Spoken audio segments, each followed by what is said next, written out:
for it to come up. Okay, you ready? We're on the record.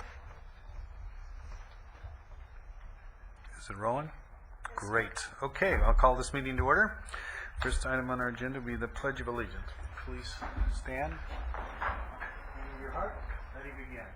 I pledge allegiance to the flag of the United States of America and to the republic for which it stands, one nation under God, indivisible, with liberty and justice for all. Thank you. Okay.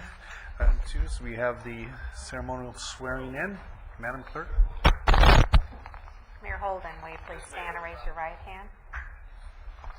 Say your name or I say mine. I, Roberta Rodriguez, I, Thomas Holden, do solemnly swear that I will support and defend the Constitution of the United States and the Constitution of the State of California against all enemies, foreign and domestic, that I will bear truth and faith and allegiance to the Constitution of the United States and the Constitution of the State of California, that I take this obligation freely without any mental reservation or purpose of evasion, and that I will and will faithfully discharge the duties upon which I am about to enter. I do. Thank you. Great. Mr. Mayor, welcome back. Thank you. Good to have you. I know. I didn't know either. I think about it. It was swear you back in. Okay. Item 3 is going to be continued to June 9th meeting. Item 4 is board comments. Any comments from board members? Okay. It's all right. We'll move to item 5. Nope. No closed session. Consent agenda. Item 6. Move to approve. Okay. Second. All right. Anybody opposed? Passes unanimously. Thank you. Move to item 7. Public hearing to adopt proposed amendment to Rule 42 permit fees. Chair Mr. Brennan. Villegas, welcome. Chair Brennan, members of the board, I'm Mike Villegas, Air Pollution Control Officer. This first excerpt is from California Health and Safety Code, and it shows that the district has authority to assess fees to cover our costs related to stationary sources. The second slide is another excerpt from Health and Safety Code, and this is the language that accompanies new state mandates. And what it shows is the state legislature expects the district to assess fees to cover the costs of new mandates. These new mandates do not come with any state funding. Some background. Our current fee program is really a hybrid program based on emission fees and hourly processing fees for permits and source test observation. Currently, the majority of the sources, 64%, do pay a minimum fee, so it's not really based on emissions for them. And I know we've discussed this in the past, but the emission fees, as we drive them down, had reduced the district's revenue. This is no longer an issue because the district has implemented just about every control measure that's feasible for stationary sources. And I had a slide last year when I went through this and just showed that stationary source emissions have become flat in Ventura County. We do charge hourly processing fees for permit processing and source test observation and evaluation. This slide shows the covered district programs. It's much more than just permit processing and observing and evaluating source tests. It includes our inspections, our enforcement program, including complaints, our planning program, including development of control measures, and our emission inventory. And this is an annual update to the emission inventory that is submitted to the California Air Resources Board, along, of course, with the Air Quality Management Plan that your board approved last year. Also, the cost of ambient air monitoring that are not covered by the federal grant or DMV fees. Rule development costs, because virtually every rule is related to stationary sources, and of course overhead, district administration and management. The proposal today is a modest 3.5% increase in the renewal fees, and this are related to the emissions. For most sources, 64% of them actually, it would mean an increase of $16 per year.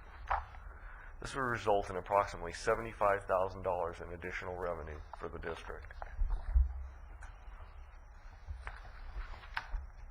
Why am I proposing a fee increase during a difficult economic climate and when we have a healthy fund balance?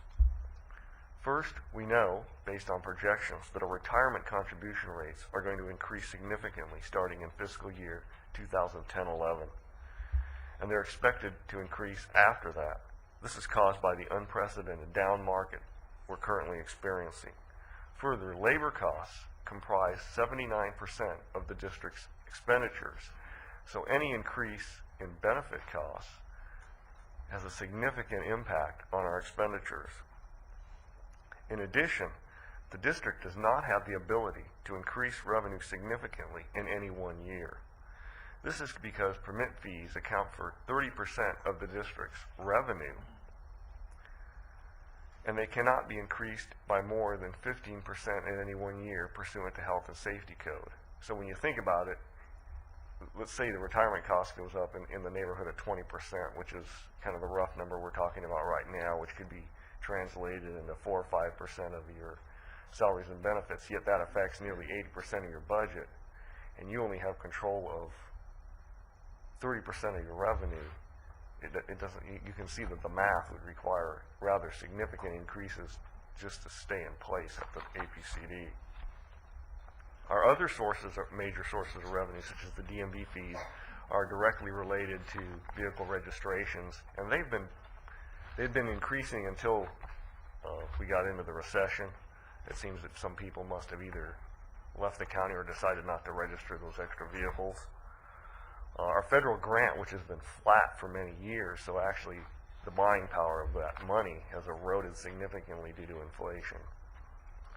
Lastly, I'm trying to avoid any significant fee increases in the future. Staff reductions in the past, and they've been significant, have left the district quite lean. And I don't think anyone can make a case that the district has not done a remarkable job of reducing costs over the years. We have some other minor changes to the rule. In California, our permitting process is really a two-step process. First, when someone comes in for a new piece of equipment or a modification, they're issued what's called an authority to construct. And the vast amount of time we spend on the permit process is linked to that authority to construct. Once the equipment is built, tested, they're issued a permit to operate. And in most cases, there are very few changes from the authority to construct to the permit to operate. And if they are, it doesn't take much staff time at all. However, what we've noticed with the major facilities, the Title V sources, we can be spending 5 to 10 hours on these permits, making changes from the authority to construct to the permit to operate. And to put things in perspective, the general permit for some type of facility, a non-major source, might be in the neighborhood of 7 pages long. A Title V permit can be in the neighborhood of 100 pages or more. So that the potential for changes there is significant. So what we'd like to do is to charge our hourly processing rate when we are making changes to Title V permits, and this is Title V permits only. And there's approximately 25 in this county. This is consistent with other districts in the Air Basin, San Luis and Santa Barbara, and it results in approximately only $7,500 per year. But we realize, we're basically not charging for work that we're doing to some of these facilities. Lastly, we're changing the term transfer of ownership to administrative change to cover the case when we have to reissue a permit outside of the normal permit processing, the annual renewal. And there's no change to the fee, and this is just a clarification. A couple times it's come up where someone has come to us that they want the permit issued mid-year, and they're saying, it's not a change of ownership, we don't want to pay a fee, it's just been a stock swap or a new board, and from us it's the same amount of work, so we're just clarifying that. This last slide shows that in fiscal year 1990-91, the district collected approximately $2.5 million in permit renewal fees. If you correct this for inflation, you'd be looking at a value of about $4.6 million. Even with the proposed fee increase in the upcoming fiscal year, 09-10, you'd collect $2.14 million in renewal fees. So as you can see, in actual dollars, there's a decrease and what the regulated community is paying. And if you look at inflation-adjusted dollars, it's a dramatic decrease over the years. In conclusion, we had a rule development process. We had 3 attendees at the public workshop. They noted they felt this was a reasonable increase. At the advisory committee, remember, we had 1 public attendee who expressed displeasure with the proposed fee increase, and the advisory committee deadlocked on whether or not to recommend adoption of this proposed change. They were very supportive of the permit processing, but they were deadlocked on the 3.5%. And some of that comes from the fact that there are advisory committee members that don't believe they should be reviewing fee rules because they don't have input on the district's budget. So it's something that I'm going to have to work with the committee on, and we may have to actually change Rule 3 that governs which rules they make recommendations on. That's all I have. I'll do my best to answer questions.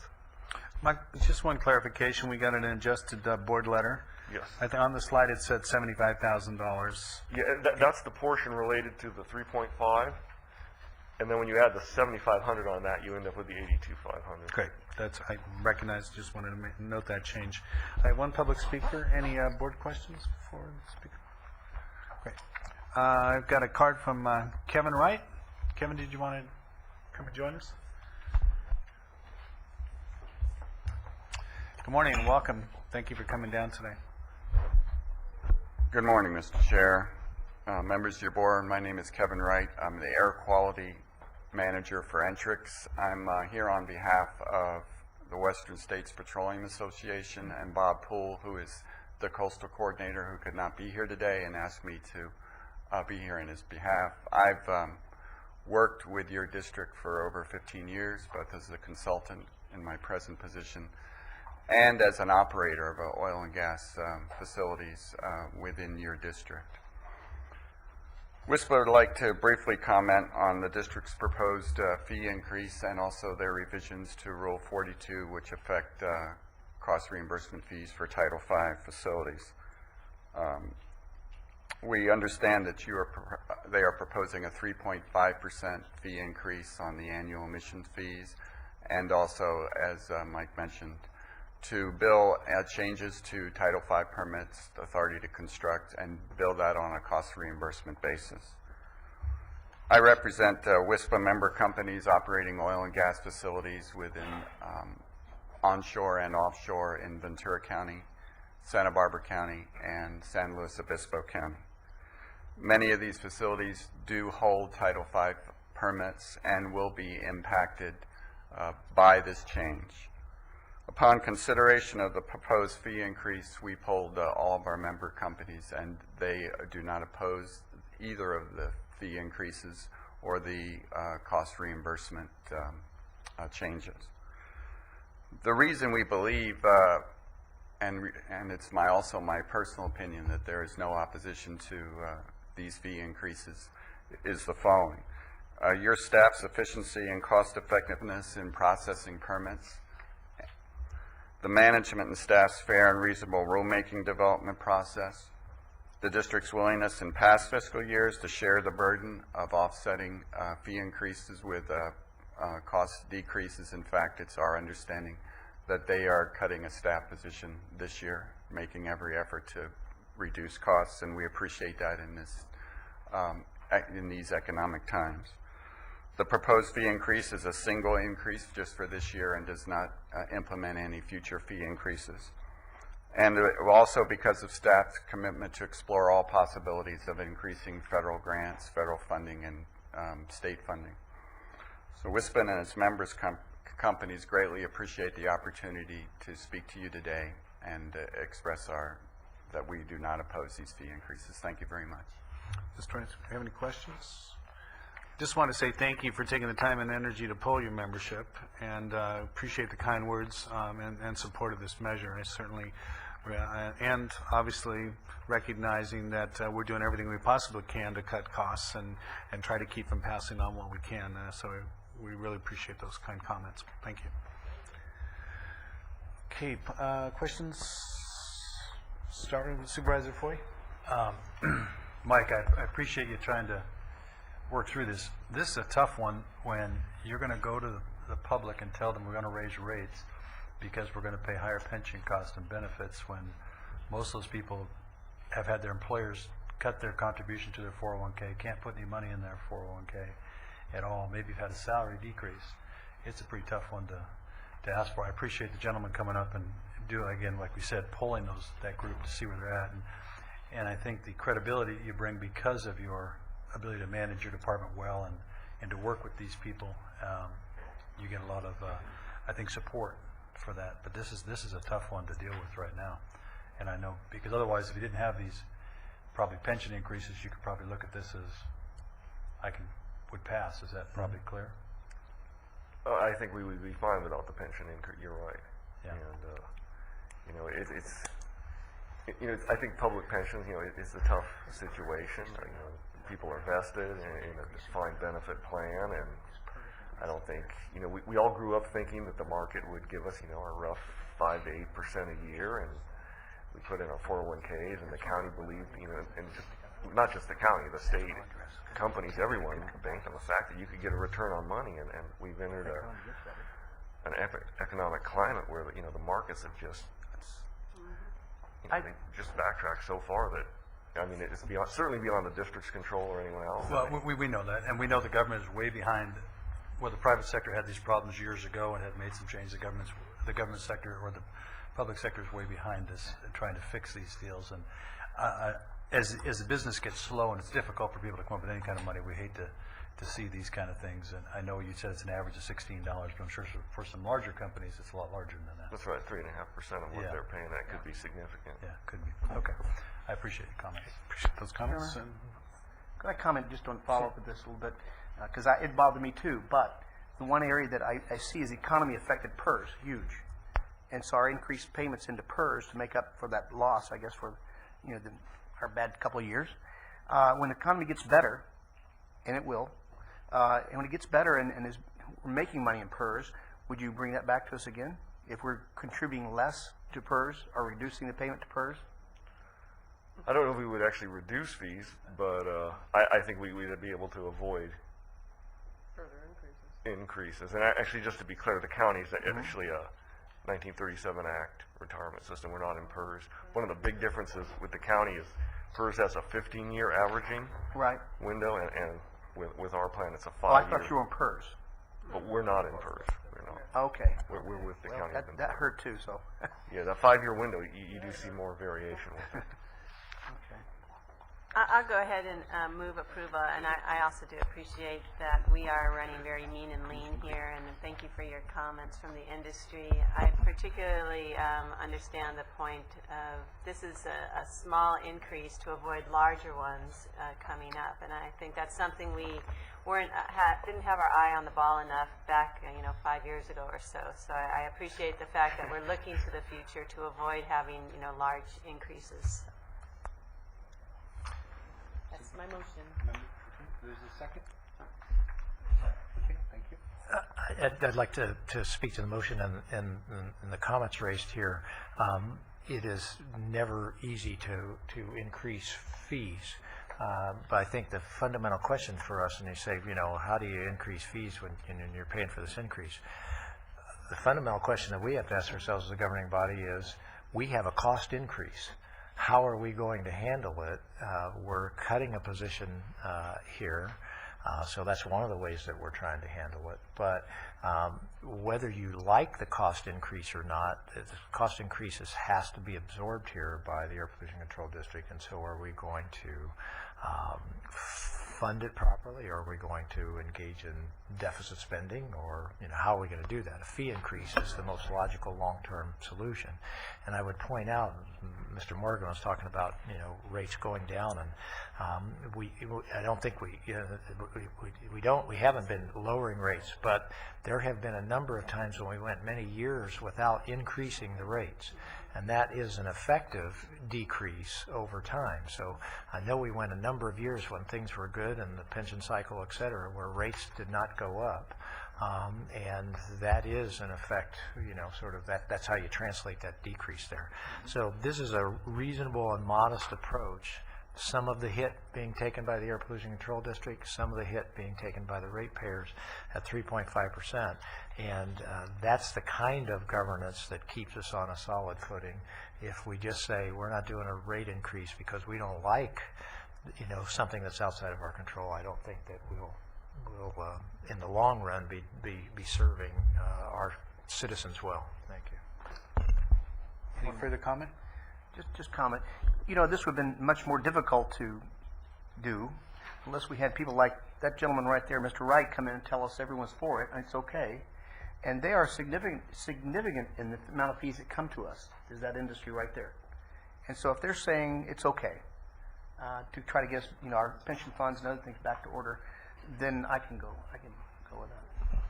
And then one final comment. I do think it's prudent to take little bites as we can rather than being precluded when we do see what's coming up against us. And I do recognize that the Western States Petroleum Association certainly has to do what they have to do within their as partnership with us, but recognize that we have an ability to maybe manage how we do these kind of things also. So, Madam Clerk, do we have the ability to poll each individually? Roll call vote? Roll call. Okay, please, just for clarification, so everybody can get. Starting with Board Member Long, Yes. Board Member Morgan, Yes. Board Member Zaragoza. Yes. Board Member Miller. Yes. Board Member Floyd. Board Member Holden. Yes. Board Member Park. Yes. Board Member Bennett. Yes. Board Member Reynolds. Yes. Thank you, Madam Clerk. Okay, we'll move to item 8. Proposal call Moyer Air Quality Standards Attainment Program, project grant cancellation and funding approvals. Good morning, Chair Brennan, board members. I'm Chris Frank, Air Quality Engineer. The Carl Moyer Grant Program provides incentives to help businesses to replace older, higher polluting diesel engines with new engines and technologies that are cleaner than required by existing regulations. Funding for the program comes from DMV vehicle registration fees and tire fees. In January, your board obligated the remaining available funds to the most cost-effective proposals we received for year 10 of the program. Since then, 2 projects have dropped out, and today we're recommending that the funds for those 2 projects, plus additional agricultural assistance funds, be re-obligated to new projects. The total funding for today is $105,314. These new grants will help 4 businesses repower a total of 7 agricultural irrigation pumps with new diesel engines. The total emission reductions for these new projects will be about 3.5 tons per year of ozone precursors, 0.1 tons per year of diesel particulate matter, and 33 tons per year of greenhouse gases. Your approval would authorize the Air Pollution Control Officer to sign the grants and make administrative changes if necessary. And that's all I have. I'd be glad to answer any questions. Great, thank you. Well, we know this is a great fund, great opportunity that we have here on this board to both get cleaner burning engines and when we can out there, and I know it's great to be able to support the ag industry at the same time. So, any further board comments or pleasure of the board? I want to give these out. I do have one comment, and that is with specific types of requirements that we have, like with SB 375, to look at reducing greenhouse gas emissions by vehicles and light trucks. I'm just wondering if we can, I like this program a lot, and it's very effective, but I think these funds can also be used towards mobile emissions, and so where we can, it will help us meet our goals. I just kind of throw that out there to make sure we get some good balance in there. Mm-hmm. We are claiming a 10% reduction in greenhouse gas for each agricultural pump that's installed, just due to increased efficiency. Great. Okay. So second, okay. A second by Member Holden. And any opposition? Okay, motion passes unanimously. Thank you. Move to item 9. Authorization to participate in Carl Moyer Memorial Air Quality Standard Heavy Duty Truck Voucher Incentive Program. So, We're proposing to expand our local Carl Moyer program to include a new funding category, and it will help small truck fleets replace their older trucks with newer, less polluting trucks. In this first year of the truck program, the Air Resources Board will match some of the year 11 Carl Moyer funds that we obligate to truck replacements. We're proposing to reserve $500,000 of year 11 Carl Moyer money for the program, and we applied for $500,000 of additional matching funds. And last week, ARB notified us that Ventura County's share of the matching funds will be $206,000. That would cap our local program at a total of $706,000, and that would be enough to fund about 20 trucks with $35,000 incentive vouchers for each one. Fleets of 3 and fewer trucks are eligible for the program, and trucks must have operated at least 30,000 miles per year in California for each of the last 2 years. And we must follow the state guidelines for this program, and we cannot set more stringent requirements. Only model year 1993 and older heavy-duty trucks are eligible. Pre-91 model year trucks would be eligible for a $35,000 replacement grant, and 1991 to 93 trucks would be eligible for a $30,000 grant. Next year, the grants are reduced by $10,000 for the same model years.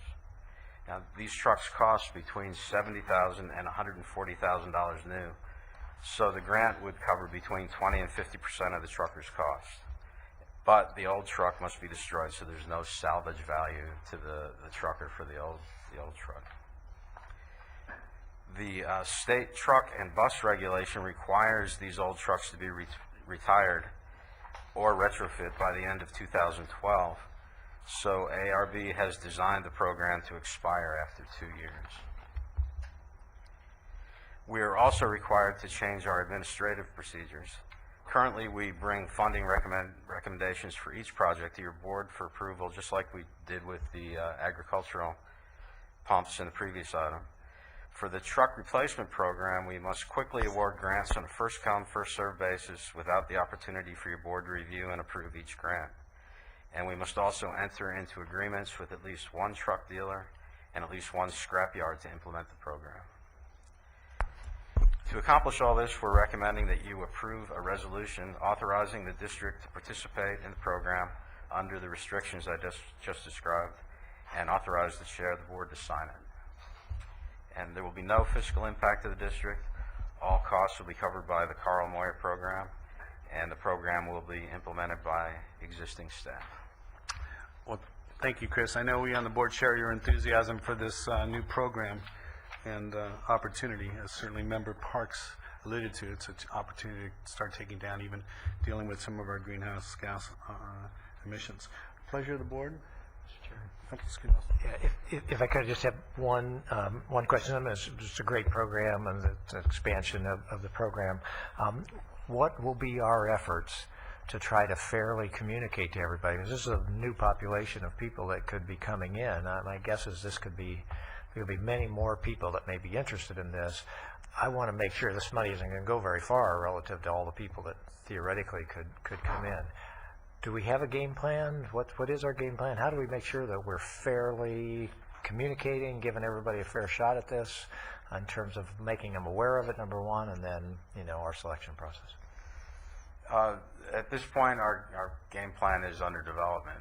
In the past, we've had kind of unlimited, so to speak, funds for things like agricultural pumps. In this case, it's going to be just 20 trucks. So will you come back to us with that game plan? We can. I'd just like to, because all of us, it'd be good for us to know what is the game plan for how we're going to notify the public about this program, what the deadlines are, and try to get to those people that are most likely to have the kind of trucks that we need here in this category. Well, the two items that I think would work the best, if I could bring them up now. One is, like we've done with the agricultural pumps, just rely on the 2 truck dealers in the county. Let them get the word out. They have a vested interest in getting the word out. The other would be to contact, in general, the small truck operators in this county, a lot of them are gravel truck operators. So we could go to the gravel truck, the gravel mines, and ask them to get the word out as the trucks come through. But again, there's only 20 trucks, and we expect them to be, these vouchers to be snapped up pretty quickly. Yeah, I think it can be snapped up so quickly, I'm not sure everybody's going to have a fair shot to know about it before they get snapped up. That's the dilemma that I have, right, with this. When do we roll the program out, if we approve this today? July. So could you come back to us, you're coming back to us before July, could you come back to us before July with what the rollout is going to be and try to just identify for us whatever it is you can so that we have a sense as the representatives of the public that we're trying to make sure it's a fair public process? Yeah, I think we'd be happy to do that. Great. June 9th. And, Good. and it certainly the trucking associations might be a real good way to get the word out. Great. So I'd move the recommended action. Just a quick question on this. I think it's a great program, but get them off. I'm just thinking about this. You said within 2 years, they have to get off the road anyway, right? The small fleets have 4 years. The bigger fleets have about 2 years. 2 years. And so spending $35,000, is there a way to spend $35,000 other things that give us that emissions where where they don't have to retire those things in 2 years? I guess what I'm looking at, our whole goal is to try to get the emissions down, right? So if we're going to spend $35,000 per vehicle, is there other things out there that do not have to be, they don't have a deadline to go away, where we're already going to spend it on trucks that we know have to be gone, and then we ended up spending this money. I still think it's a great program, but we spent the money here, and then we have all these other things out that are just polluting that we could have, is there a different way of doing it? I mean, Yes, there is. We could stay with the existing program and do everything on a cost-effective basis, cost-effectiveness basis, which brings in programs like agricultural pumps, which there's no plan to take that back. There is a regulation that kicks in on those.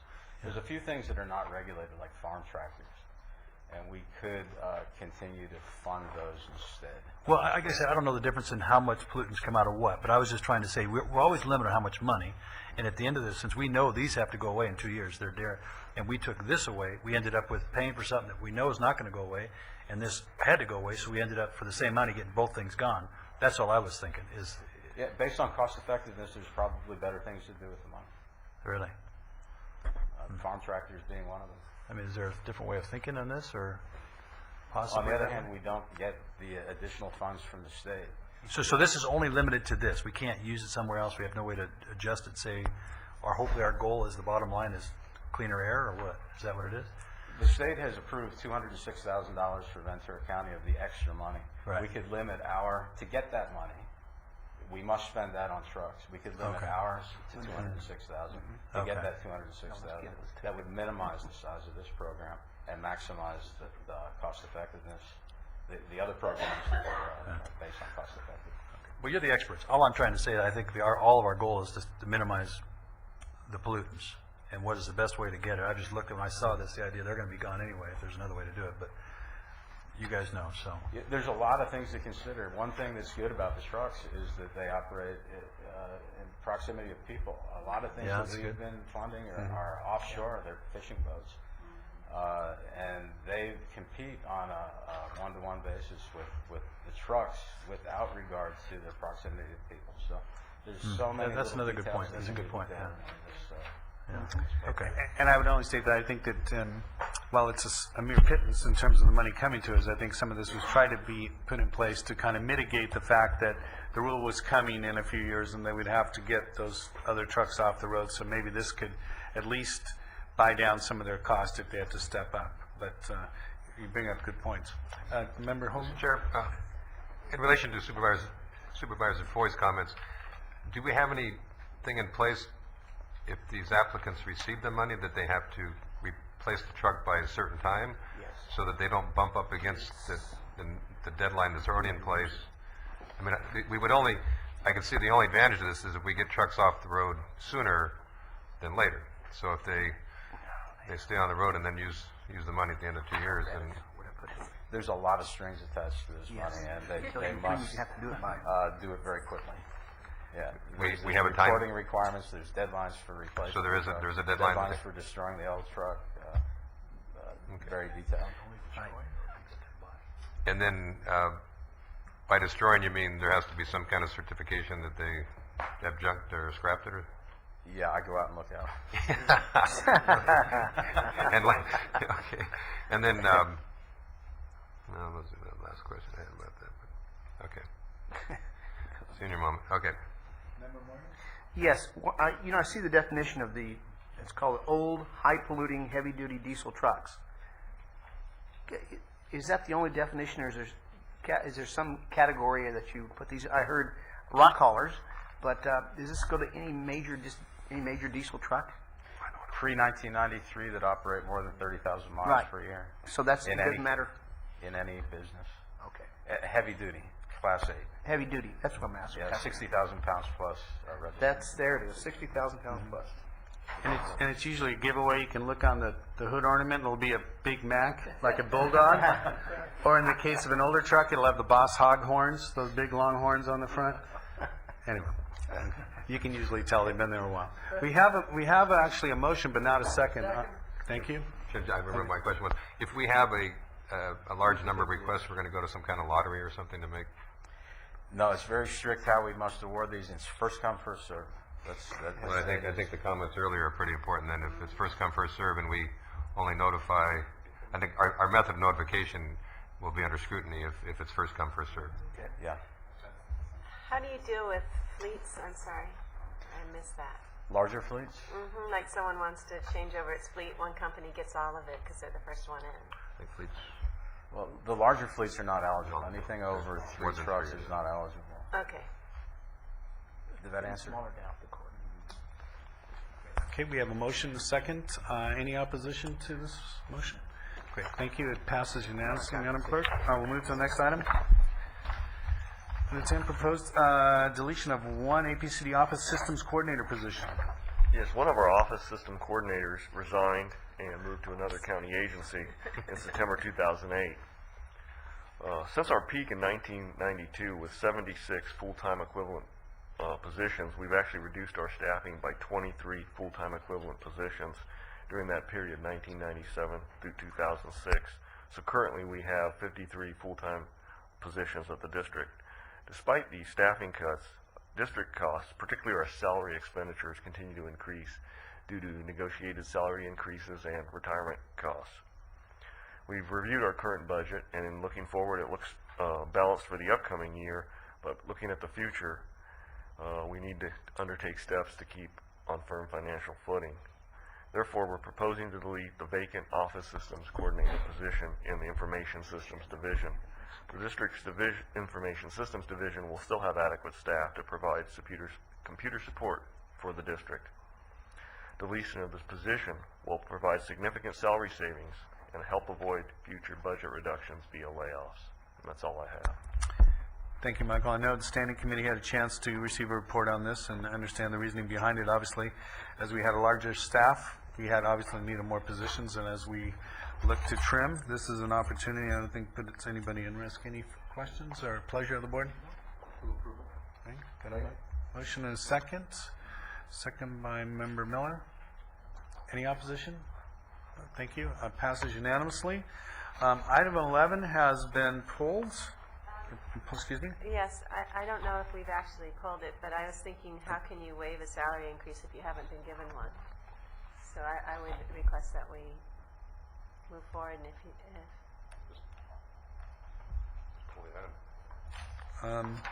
I think it was a request possibly by Mr. Executive Director to go ahead and pull the item from the table, recognizing that he had a review. We had recommended percentage increase that he had taken down from what we recommended, and actually wanted to pull the whole item, recognizing what's going on the state level, and so just wanted to remove it. I'm trying to understand. I understand, but I guess my point is that, we provide it, and then he can waive it, and then we can look back in a couple of years and say he waived the last whatever percentage we gave. So I just, yes, I guess so. Have it on record, right?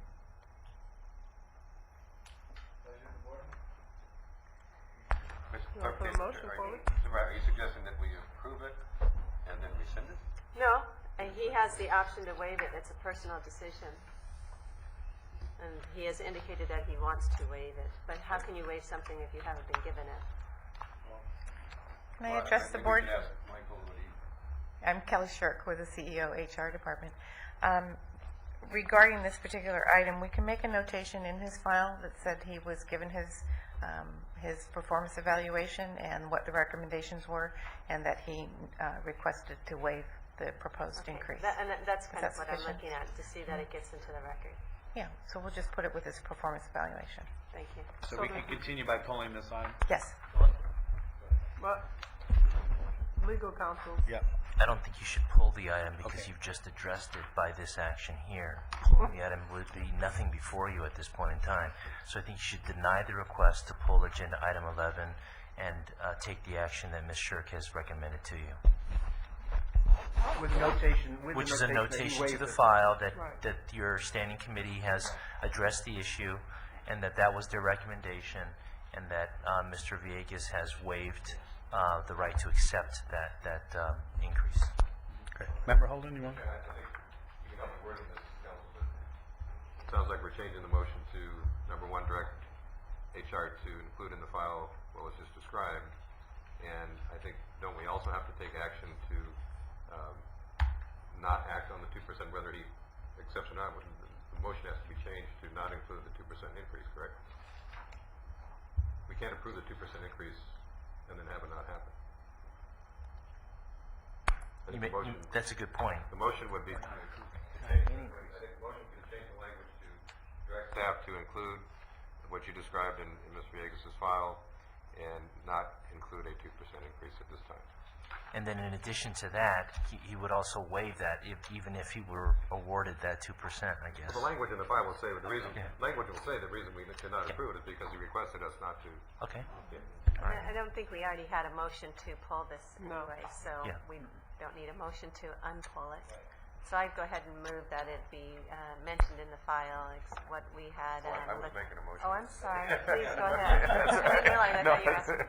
No, the motion would, we're not pulling the motion, but we're changing the language of the staff recommendation, correct? Okay. Council, does that? That sounds appropriate, and I'm The looking at motion Ms. is to Shirk, include the and I'm language. seeing nodding heads from Ms. Yes, Shirk, and that so would be fine. that she understands the direction. Okay. So she can bring back the language, the appropriate motion. No. No. No, we need to act on it now. So the motion is to include the language in the file which Okay. describes the not the implement it. evaluation and Mr. Villegas' desire to preclude a 2% increase. Our action is to include that language and exactly, and not approve a 2%. Okay. Thank you.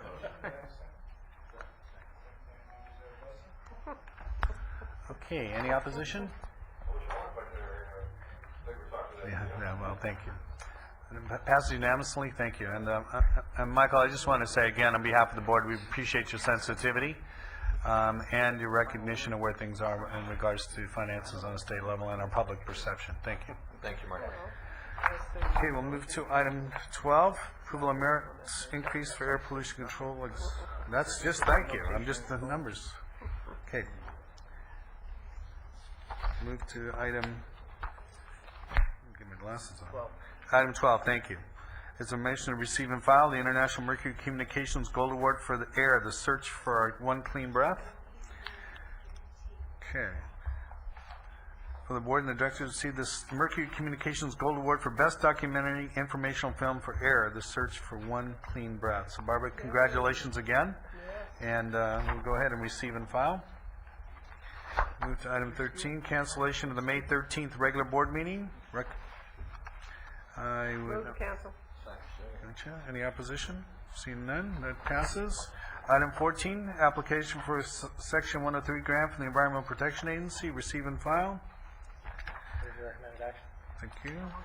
Second by Member Zaragoza. No opposition? We'll receive and file that and adjourn the meeting. Thank you.